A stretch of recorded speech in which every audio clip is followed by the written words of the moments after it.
Olá, a Estação Cultura está no ar. Hoje tem música ao vivo com a Orquestra de Brinquedos, que faz temporada na Sala Álvaro Moreiro, aqui em Porto Alegre.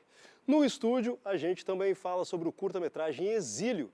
E começamos com um comentário de cinema da jornalista Jaque Chala, da Rádio FM Cultura. Tudo bem, Jaque? Tudo bom, Damício? Tudo tranquilo. Pois é, hoje para falar do filme Mapas para as Estrelas, do David Cronenberg, aliás, um filme que ficou para estrear aqui há mais de um mês, finalmente agora está chegando a cartaz.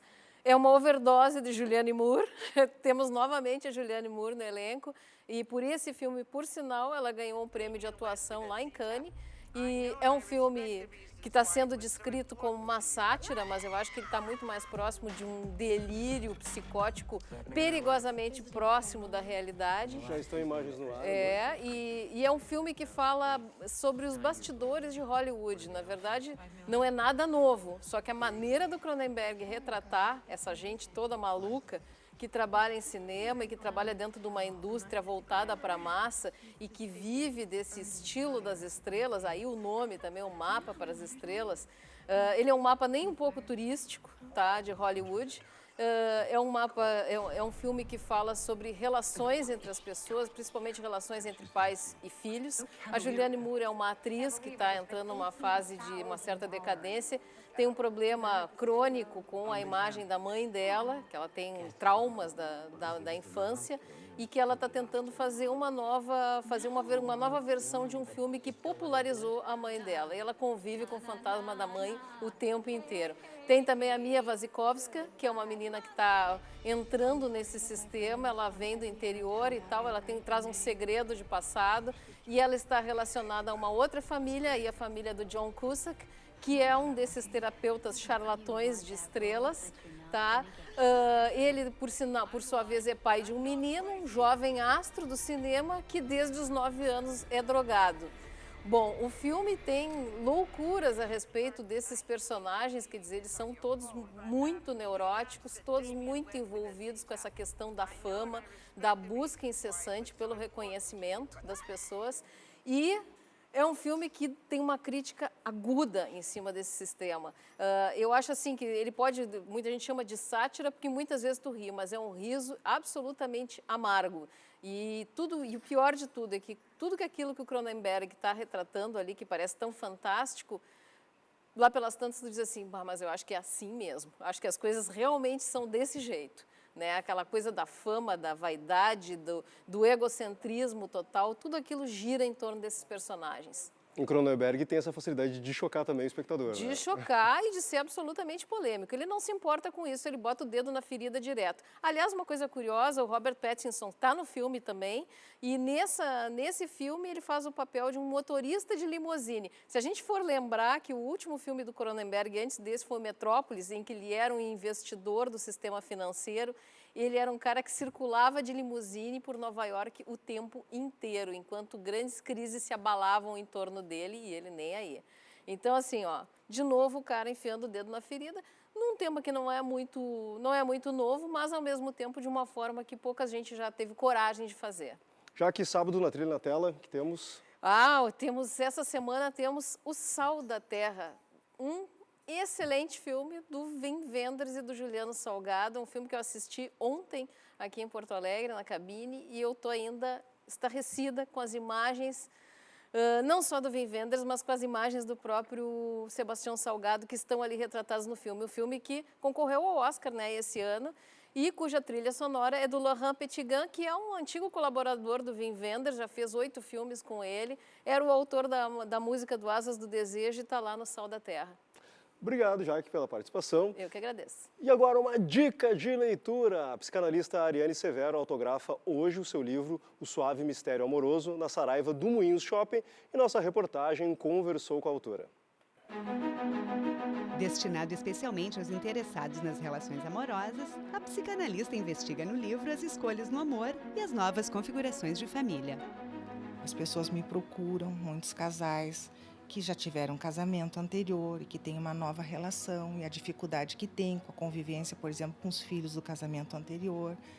Então tem algumas coisas novas que estão acontecendo na cultura que aparecem no consultório e que eu tenho acesso a isso de uma maneira íntima e intensa e depois eu transfiro essas questões para o livro para que as pessoas possam pensar, refletir, se identificar com essas questões. A maioria das pessoas que buscam, né, a nossa ajuda tem dificuldade nas relações, né? Claro que existem dificuldades financeiras, existem outras dificuldades que as pessoas vivem, né? Mas as relações afetivas eu penso que é a questão central do ser humano mesmo. Ariane Severo pegou emprestado um verso do poema de Mário Quintana, O Mapa, para o título. Ela usa referências da psicanálise, da filosofia e da literatura que para ela andam juntas.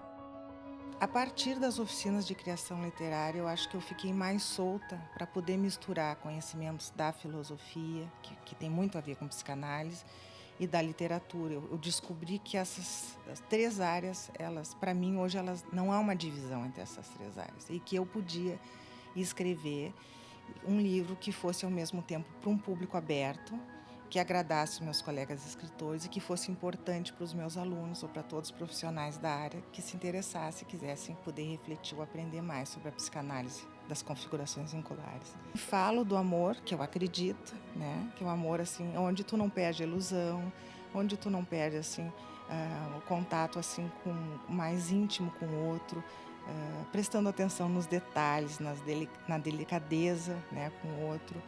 Falo muito no diálogo amoroso, na importância que eu penso que tem isso.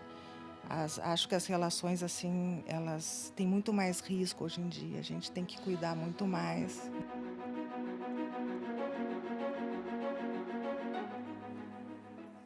Nós falamos agora sobre o novo projeto do Grupo do Fronte, o curta-metragem Exílio, que está em fase de arrecadação de recursos. Nós conversamos aqui com o Pedro Bugai e com o Eduardo Teixeira, que fazem parte do coletivo.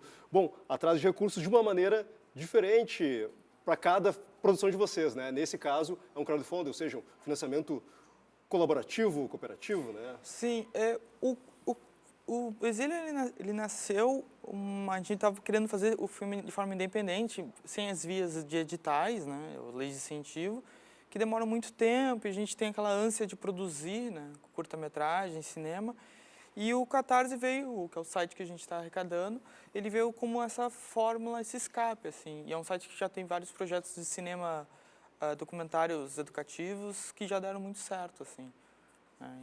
Tem o Domínio Público e o Belo Monte, que eles arrecadaram mais de 100 mil reais cada um para a produção de seus filmes, né? Então, o Exílio, a minha ideia, foi um pouco ir nessa vertente para produzir um curta-metragem. Claro, com bem menos recursos, bem mais inicial, assim, mas para a gente começar a produzir de uma forma independente dos editais, leis de incentivo, assim, que às vezes trancam e atrasam um pouco a produção, assim. Que nem tu comentou, assim, o Exílio seria um terceiro filme do Grupo do Fronte, que existe há 2 anos, né?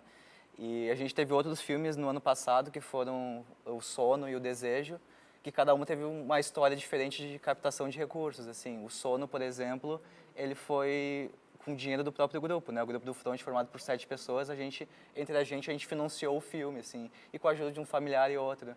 Já por exemplo, O Desejo, como o Jonatas, né, que faz parte do Grupo do Fronte, trabalha também na Casa de Cinema, tinha uma ligação muito forte com a Casa de Cinema e a gente conseguiu, de alguma forma, um apoio da casa, assim, como coprodutora do filme.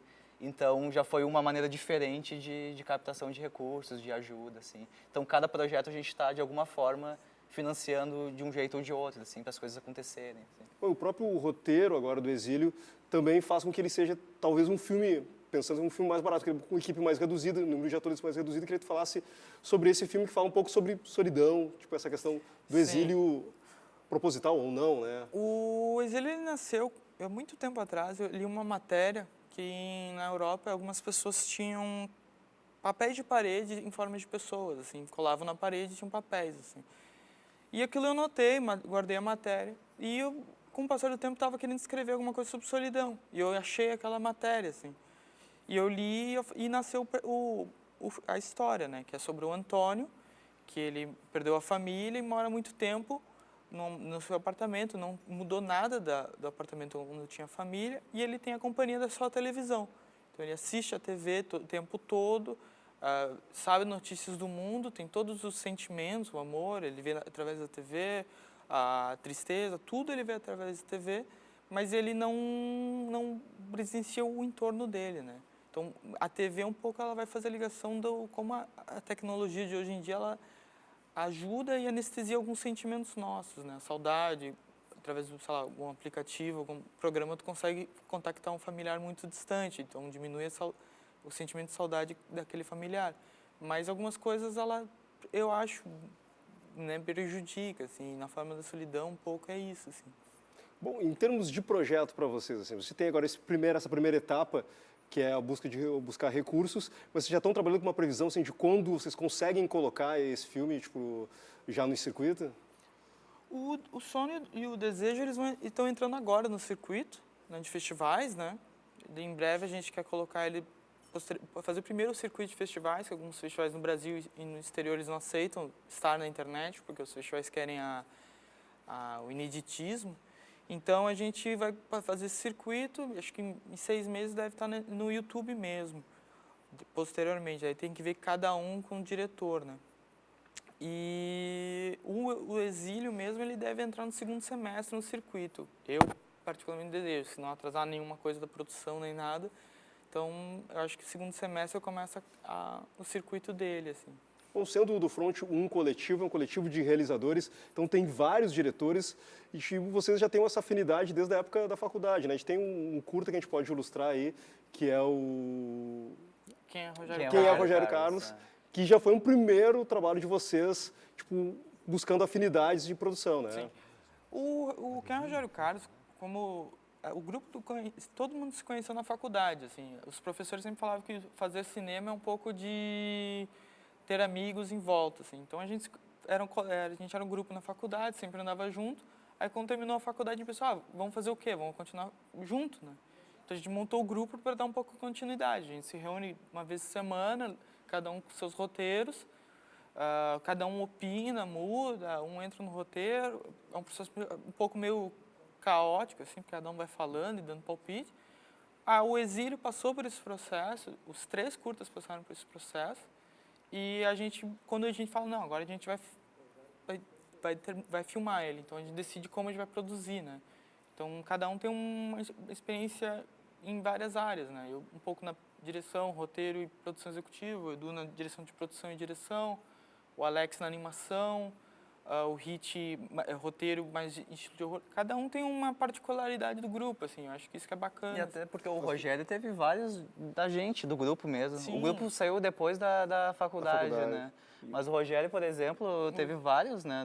O Edu fez o som, o Diego também assistência de direção, e acho que a Natasha, assistente de produção. Então, vários do grupo já tinham trabalhado durante a faculdade várias curtas, assim, então. Beleza, guris. Tipo, agradecer a presença de vocês aí. Quem quiser ajudar e participar do financiamento, pode entrar ali no site do Catarse. Lá tem as compensações e com as formas de colaborar.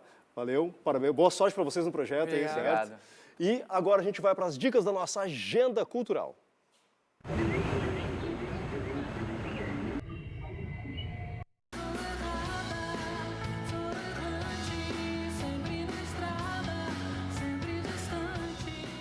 Hoje, Paula Toller leva Novo Hamburgo a turnê Transbordada.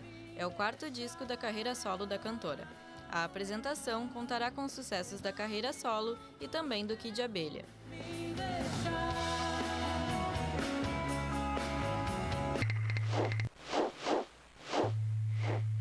Você me encantou demais. Sou seu coração. A banda Nat Roots estará em Rio Grande amanhã. O grupo já foi indicado ao Grammy Latino como melhor álbum pop contemporâneo pelo disco Nat Roots Acústico no Rio de Janeiro. E será você? Seu beijo despertou paixão. Desculpe se me...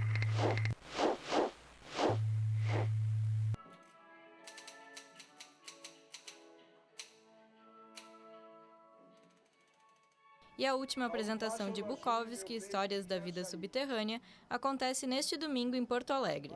O espetáculo retrata alguns momentos da vida do escritor Charles Bukowski. A relação do escritor com sua mulher, a infância e a relação com os pais são pontos que serão enfatizados na apresentação. Sabe ser muito simpático quando a gente faz uma festa.